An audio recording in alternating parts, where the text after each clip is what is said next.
വെറുതെ കുറച്ച് പബ്ലിസിറ്റി കിട്ടണമെങ്കിൽ ഒരു യൂട്യൂബറെയോ അല്ലെങ്കിൽ ബ്ലോഗറെയോ ഒക്കെ വിളിച്ചു വരുത്തിയാൽ മതി. വീട്ടിൽ താമസിപ്പിക്കുകയാണെങ്കിൽ ഏറ്റവും നന്ന്. അപ്പോൾ ഒന്നുകിൽ ഗുണമായിട്ടുള്ള പബ്ലിസിറ്റി കിട്ടും, അല്ലെങ്കിൽ ദോഷമായിട്ടുള്ളത് കിട്ടും.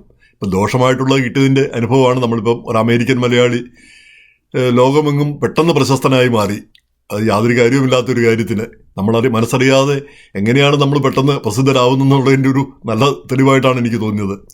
അപ്പം യൂട്യൂബർ ബാക്ക് പാക്കർ അരുണിമ എന്ന് പറയുന്ന അവർ വളരെ പ്രശസ്തയായ യൂട്യൂബറും പിന്നെ പല രാജ്യങ്ങളിലെല്ലാം സഞ്ചരിച്ച് ആഫ്രിക്കയിലെല്ലാം സാഹസികമായിട്ട് സഞ്ചരിച്ച് അവിടുത്തെ കാര്യങ്ങളെല്ലാം ചിത്രീകരിച്ച് പിന്നെ ലക്ഷോപലക്ഷം വരിക്കാരെ സംതൃപ്തരാക്കുന്ന ഒരു യൂട്യൂബറാണ്. വളരെ കേമപ്പെട്ട ആളാണെന്നാണ് പറയുന്നത്. ഞാൻ അവരുടെ ഫോളോവറല്ല, കാണാനോട്ട് താല്പര്യപ്പെട്ടിട്ടുമില്ല, ഇപ്പോഴും ഇല്ല താനും.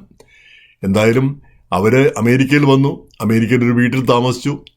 2-3 ദിവസം താമസിച്ച് കഴിഞ്ഞ് പിന്നെ 1-2 ദിവസം അവരോട് മാറണം എന്ന് പറഞ്ഞപ്പോഴത്തേക്ക് അവർ രോഷാകുലയായി. രാത്രി 12 മണിയൊക്കെ ആയപ്പോഴത്തേക്ക് ആ വീടിന് പുറത്തിറങ്ങിപ്പോയി. അവിടെ നിന്നുകൊണ്ട് തന്നെ ഒരു വീഡിയോ ചെയ്തു, കരഞ്ഞുകൊണ്ട് എന്നെ ഇറക്കി വിട്ടു, അർദ്ധരാത്രിയിൽ ഇറക്കി വിട്ടു, പിന്നെ ഇതാണോ ഇവിടുത്തെ സംസ്കാരം എന്നെല്ലാം ചോദിച്ചുകൊണ്ടുള്ള ഒരു ആക്ഷേപകരമായ ഒരു യൂട്യൂബ് ഒരു വീഡിയോ ചെയ്യുകയും ചെയ്തു.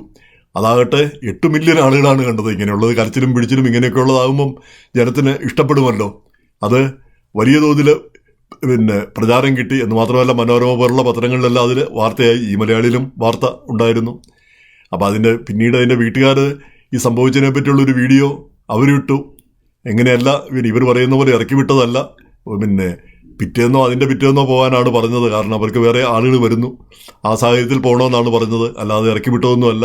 ഇവർ പറയുന്നത് ശരിയല്ല എന്ന് പറഞ്ഞ് അവരും വീഡിയോ ഇട്ടു.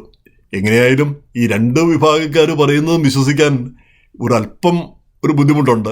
ഇതിൽ എവിടെയോ എന്തോ ഒരു പന്തികേടുണ്ട്, എന്തോ ഒരു കുഴപ്പമുണ്ട്. അപ്പം നമ്മൾ സാധാരണ നാട്ടിൽ പറയുന്നൊരു ചൊല്ലുണ്ട്, തടിയുടെ വളവിലും ഉണ്ട് ആശാരിയുടെ പണിയിലുമുണ്ട് എന്ന് പറഞ്ഞ പോലെ എവിടെയോ ഒരു കുഴപ്പമുണ്ട്.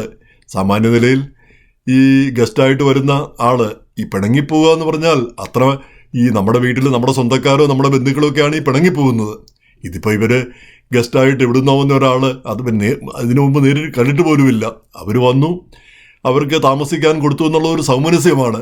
അവർ പിണങ്ങിപ്പോകേണ്ട കാര്യം 2-3 ദിവസം താമസിച്ചതാണ്. അതിനുശേഷം പിന്നീട് കാരണം അവിടെ പ്രത്യേകിച്ച് ഒരു അവകാശമോ അവിടെ താമസിച്ചേ പറ്റൂ എന്ന് പറയാനുള്ള യാതൊരു അവകാശമുള്ള കാര്യങ്ങളല്ല.